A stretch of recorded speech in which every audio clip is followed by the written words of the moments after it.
My name is Christopher Muwanguzi and I'm the Chief Executive Officer of Childsifoundation. Childsifoundation has a vision for every child in Uganda growing up in a family and a Uganda that one day will be free of orphanages.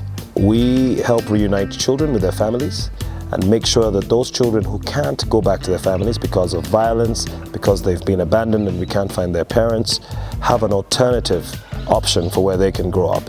So we promote things like foster care and adoption for those children.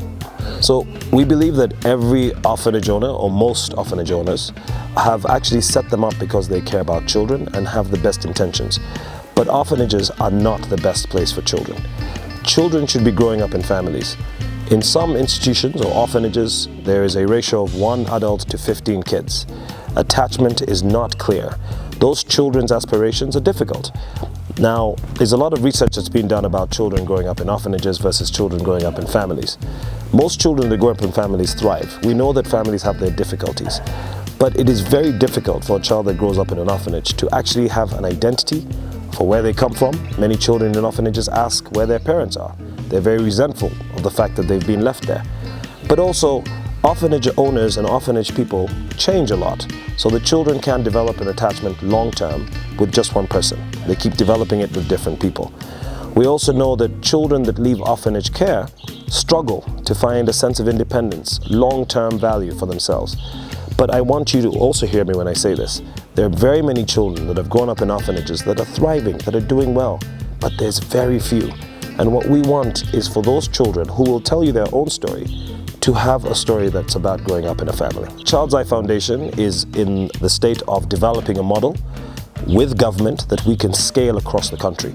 So we work in 3 districts or 3 regions, Tororo, Makinje and Mpiji. The social workers that work with us have been thoroughly trained to support the transition of children from institutional care to their families. We carry out a thorough assessment of the child before they leave the orphanage, an assessment of the family, and we prepare them, bring them together. But we don't stop there.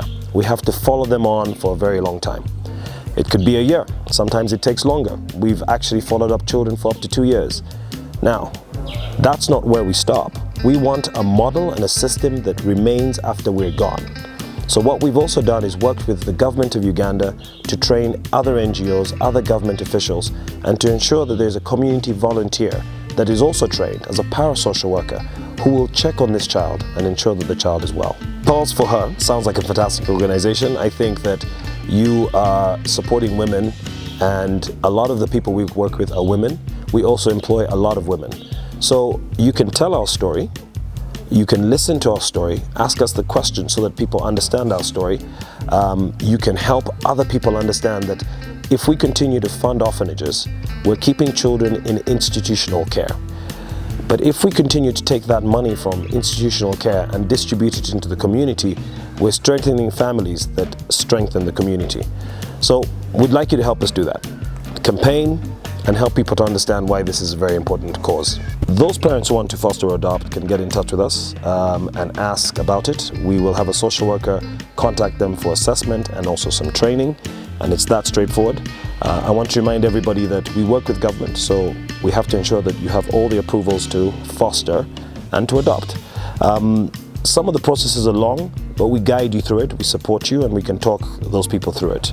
We have an interesting concept here at Childseye. We tell people you can give us love, money, or your time. And so those people who want to give us love, money, or time can get in touch again with us. Love can be given in lots of ways. You can support families, like I've said. You can also mentor a social worker. So many social workers want to hear about other people's lives and be supported. Speaking about mental health for those who care for children. Your time, you can volunteer, you can give us your time to support us with events, to help us fundraise, and money is always a fantastic thing. You can give us some of your money. We're about to launch a regular giving campaign where you can give just 10,000 shillings or more a month regularly, and we will write and tell you what we're doing with that money and how it is supporting families. We believe that Ugandans can help with this cause, and we believe that this problem can be solved by Ugandans. So we call on you to help us where you can.